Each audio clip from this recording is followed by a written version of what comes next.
네, 하나님의 말씀은 갈라디아서 3장 1절로 9절 말씀이 되겠습니다. 각자 먼저 문답식으로 해보시고 그리고 해설 설명을 듣고 확인하신 후에 매일 가정 예배 또 주일 예배를 들으시기 바랍니다. 갑을 봅니다. 지지, 명령, 성경 공식으로 산자와 죽은 자 구분하고 또 반대로 확인하기. 네, 우리는 어쨌건 산자가 되어야 되죠. 영산자. 왜냐하면 주님께서 오시면 산자와 죽은 자를 심판하시면서 산자가 돼야 지옥 가지 않고 천국 가니까 다른 거는 못한다고 하더라도 오직 예수를 믿음으로 산자만큼은 꼭 돼야 된다. 네, 그래서 산자가 되기 위해서 하나님께서 생명의 말씀, 성경 말씀 주신 것이죠. 근데 말씀을 볼 때에 성경 말씀 볼 때에 막연히 보는 것이 아니고 하나님께서 주신 건 명령 공식으로 성경 공식으로 보는 것입니다. 명령 공식은 하라 말라 붙은 것이죠. 하라는 살아라, 말라는 죽지 말라. 반해서 성경 공식은 하나님께서 기뻐하시는지 아닌지로 구분한다 그랬습니다. 기뻐하시면 산자 쪽이고 기뻐하지 않으시면 죽은 자 쪽이 되는 것이죠. 그래서 이와 같이 항상 초점을 산자, 살기 위해서 보는 거 명심하시고, 자 1절 말씀에서 누가 너희를 꾀도냐 하나님 기뻐하실까요? 아닐까요? 기뻐하지 않으시죠. 따라서 이거는 산자가 아니라 죽은 자가 되는 것이죠. 또 반대로 할 것 같으면요, 누가 너를 꾀드냐, 누가는 그거는 죽은 자가 되죠. 근데 너희를 깬다 하더라도 꾀임을 받지 않아야, 그래야 산자가 되는 것이죠. 꾀임을 받을 것 같으면 그거는 죽은 자가 되는 것이고. 그래서 누가도 문제지만 바로 너희, 우리가 받냐 안 받느냐, 이게 더 큰 문제가 되는 것이죠. 믿음이 넉넉하다 할 것 같으면 그러면 꾀인다 하더라도 받지 않는 것이죠. 그래서 우리는 꾀임을 받지 않도록 하는 거. 그 다음에 2절 말씀에서 너희가 성령을 받은 것은 하나님 기뻐하십니까? 아닙니까? 기뻐하시죠. 그래서 이거는 죽은 자가 아니고 산자가 된다. 그럼 성령을 받지 않으면 그건 죽은 자가 되는 것이죠. 성령은 꼭 받아야 되죠. 왜냐하면 성령은 생명의 영이 되시기 때문에 우리가 믿음으로 살았을 때 그때 성령을 우리가 받게 되는 것이죠. 죄가 있다 할 것 같으면 사단을 받는 것이죠. 자, 그 다음에 나본을 또 봅니다. 지지 문제 공식으로 1로 7과 무엇을 또 무엇으로 보느냐 확인하기. 자, 성경 말씀은 영적인 말씀이기 때문에 인간이 할 수가 없지요. 영인 성령께서 해 주셔야 되는 것이고, 그분께서 하시려면 우리가 믿음이 있어 믿음만큼 성령의 도구로서 우리가 쓰임받게 되는 것이죠. 그래서 하나님의 말씀은 인간은 절대 불가능. 더불어 뭡니까? 그래서 영적인 문제가 되는 것이고, 또 살면서도 삶에 많은 문제가 있잖아요. 그럼 모든 문제도 다 하나님께서 허락하신 것이다. 왜냐할 것 같으면은 만왕의 왕이 되시기 때문에 하나님께서는 참새 한 마리도 하나님이 허락지 않으시면 떨어지지 않는다 그랬습니다. 그래서 바로 이런 문제, 육적인 문제도 결국은 하나님께서 허락한 범위 안에서 결국은 사단의 문제를 일으키는 건데, 이런 문제를 만났을 때 육적인 문제가 되죠. 자, 어떻게 하느냐, 그렇게 하시고 4절 말씀을 봅니다. 4절에서 많은 괴로움을 헛되이 받았느냐, 하나님 기뻐하십니까? 아닙니까? 기뻐하지 않으시죠. 그러면 산다 죽은 자, 죽은 자가 되지요. 더불어 5절 말씀에서 너희가 성령을 주시고 기뻐하시나 아니나 기뻐하시죠. 그러면 산자가 되죠. 자, 그러면 이때 많은 괴로움을 헛되이 받는 거 우리가 그냥 되지요. 인간의 그 헛되이 받지 않을 수가 없지요. 문제가 되고요. 성령을 또 우리가 받는 것도 우리가 인간은 할 수 없는 거. 그래서 결국은 인간의 입장에서는 문제가 되는데, 자, 이 문제 첫 번째 누가 문제냐? 그러면 모든 문제는 다 사단의 문제다. 사단에 대해 일으키는 것이죠. 영육간의 모든 문제는 사단. 다시 하나님께서 만왕의 왕으로서 허락하신 범위 안에서 사단의 문제를 일으킨다. 하나님께서 허락지 않을 거 같으면 몽땅 다 죽는 거죠. 당장 지옥으로 끌고 가겠죠. 그래서 하나님께서 허락한 범위 안에서 모든 문제 사단이 일으킨다. 영적인 문제, 육적인 문제 모두 다. 그다음 두 번째는요, 무엇이 문제냐? 그거 어쩌면 사단은 죽음의 영이죠. 믿음이 없이 영이 죽었기 때문에 사단이 문제를 일으키는 거.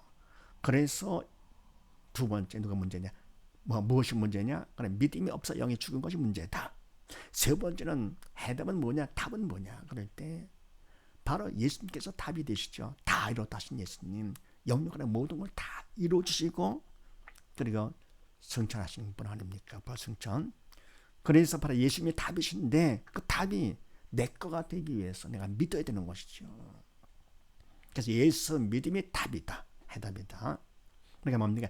예수님께서 모든 게 답되시기 때문에 예수만 믿으면 세상의 문제는 끝나는 것이죠.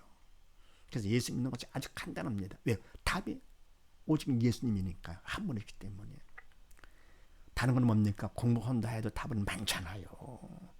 문제마다 다 다르고 답도 다 다르고. 근데 뭡니까? 예수 믿는 것.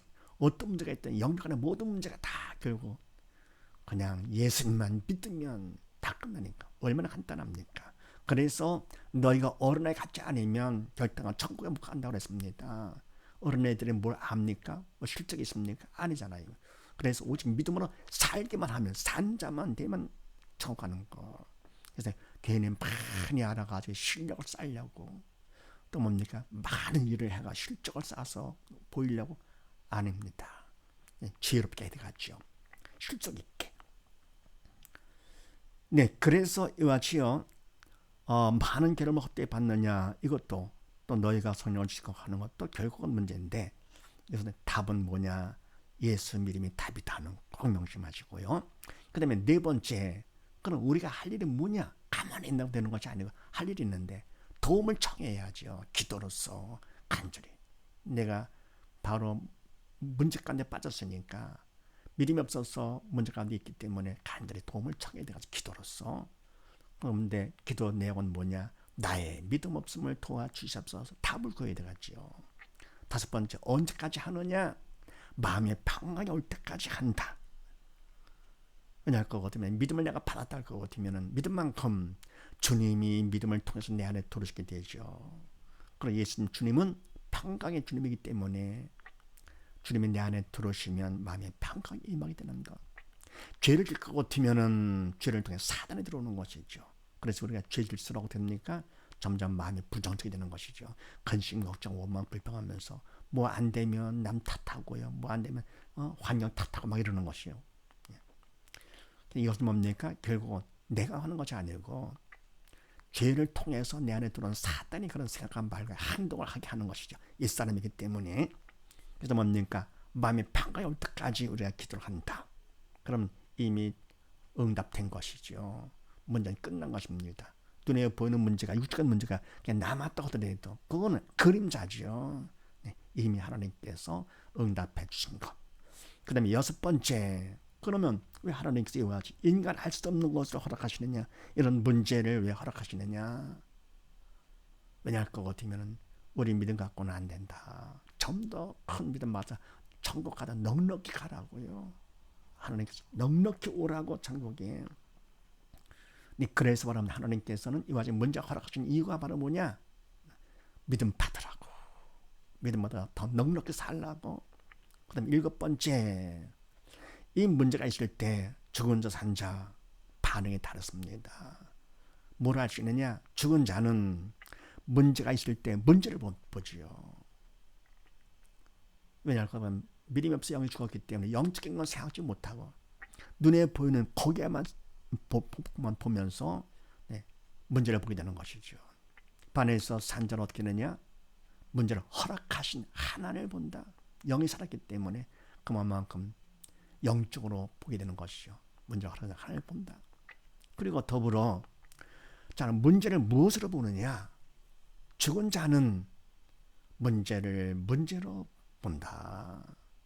그러나 문제는 문제가 아니고 문제를 문제로 보는 믿음이 없는 내가 문제가 되는 것이죠. 바로 이것이 문제입니다. 왜냐하면 믿음이 없어서 결국은 지옥 가니까.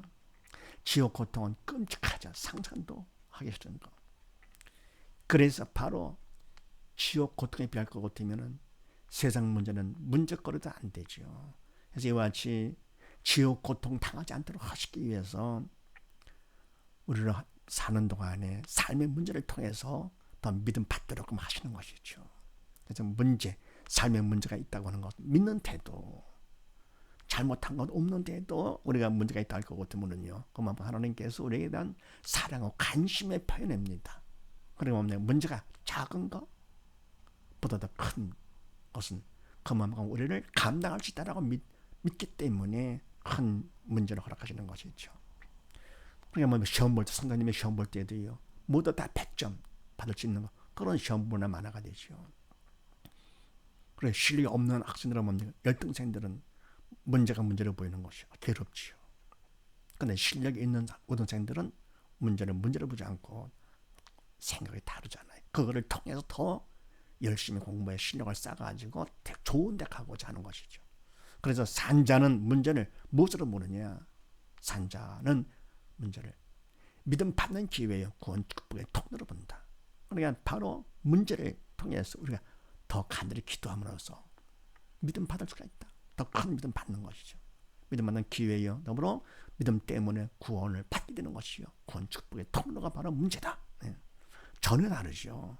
그래서 우리가 이와 같이 어떤 분들을 만나든지 문제 공식을 통해서 스스로 문제를 다 해결해 자립하면서, 자립이 중요하죠. 더 나아가 뭡니까? 어떤 사람, 주위 사람들은 문제가 있을 때 도와주는 것이 문제 공식을 통해 가지고요, 하나님께서 주신 지지 문제 공식을 해가지고 어떤 문제든지 정복하고 지도가 다스리면서 더 큰 믿음을 받고, 더불어 주위에 문제 때문에 괴로워하는 사람이 일 때는 문제 공식을 가지고 상담을 해줘서 같이 믿음 받도록 해준다. 얼마나 멋집니까?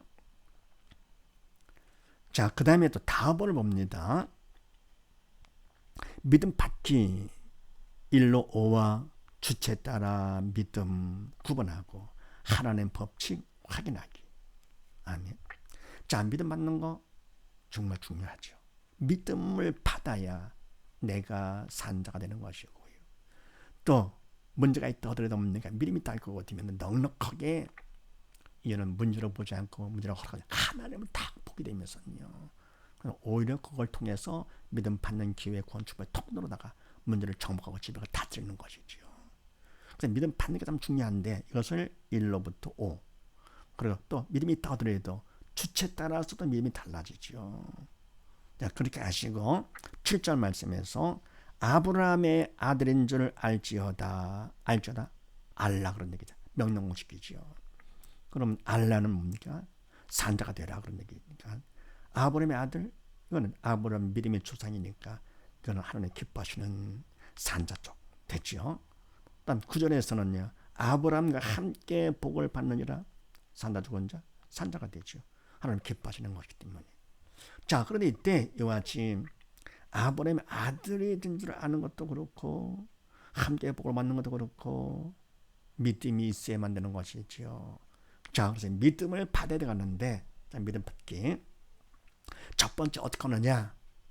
생명의 말씀인 하나님 뜻을 선택을 하고, 두 번째는요, 인간적으로 최선을 다해 성의를 보이면서, 세 번째는 하나님의 도움이 필요하죠. 하나님의 도움을 위해서 간절히 기도를 한다. 그렇게 함으로써 네 번째 청성을 하면, 다섯 번째 청성만큼 주신 믿음을 받게 된다. 이런 식으로 믿음을 받는 것이죠. 그러니까 어떻게 합니까? 항상 내 뜻이 아니고 하나님 뜻인 말씀을 선택을 하고 인간을 최선을 다해서 성의를 보이면서 그 다음에 하나님께 간절히 기도 도움을 청하는 것이죠. 그렇게 함으로써 네 번째 청성을 하면, 다섯 번째 청성만큼 이미 주신 믿음을 받게 된다.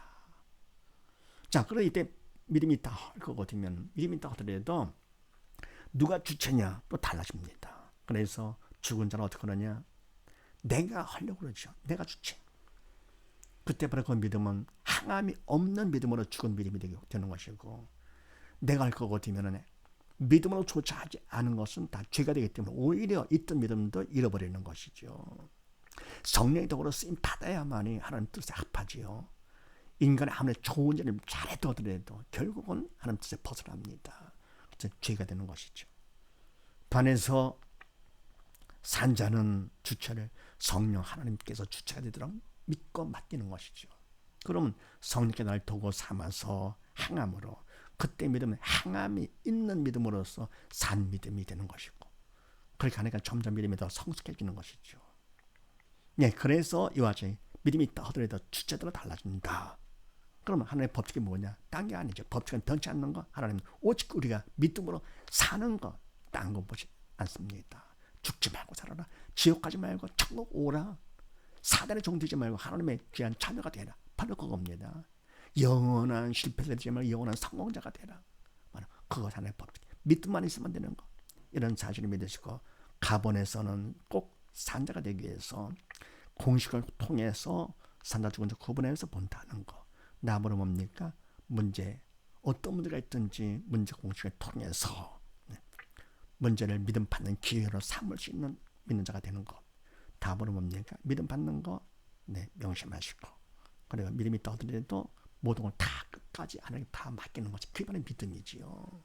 그래서 영육간의 모든 문제, 결국 내가 주체가 아니고, 왜 인간은 육이나 영의 그림자가 되죠. 인간의 능력이 있어요. 얼마나 있겠습니까? 하나님은 전능하신 분이시고 나를 창조하신 분이신데요. 그분에게 다 맡기는 자가 바로 지혜로운 자가 되고, 바로 믿음 안에 바로 선자가 되는 것이죠. 이런 사실을 믿으시고 모두 다, 온 식구 모두 다 산자가 되어서 어떤 문제가 있든지 믿음 받는 기회로 삼으시고, 그리고 모든 걸 다 하나님께 맡겨서 하나님 뜻 따라 영원히 성공하는 성공자 다 되시기를 주의 이름으로 축원드립니다. 감사합니다.